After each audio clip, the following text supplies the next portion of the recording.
Hello મિત્રો, ઘણા લોકોની ગાર્ડનર્સની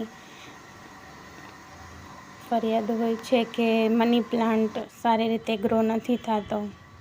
તો હું આજે તમને એક ટ્રીક બતાવવા માગું છું કે મની પ્લાન્ટ ગ્રો કરતી વખતે વેલ ડ્રેન સોઇલ લેવાની છે અને કોઈ પણ જાડી કટિંગ લેવાની છે અને આવી રીતના આડી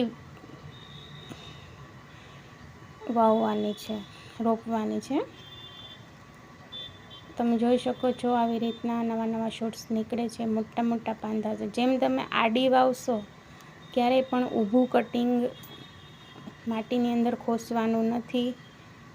આડી રીતના વાવશો એટલે એને બસ ખાલી માટીમાં પ્લેસ જ કરવાની છે, કોઈ દબાવવાની કે કોઈ બસ સાથે માટી થોડી સ્પ્રિંકલ કરી અને એની મેળે જ એ ચોંટી જશે રૂટ્સ માટીમાં.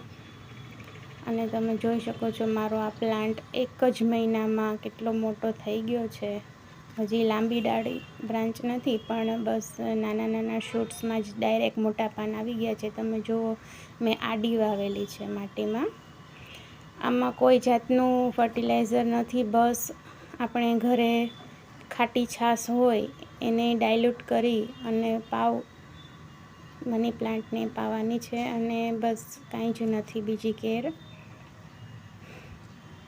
આને ઉપરની સાઈડ વાવવાની છે વાસ્તુ પ્રમાણે, અને જમીન ઉપર ટચ નથી થવા દેવાની.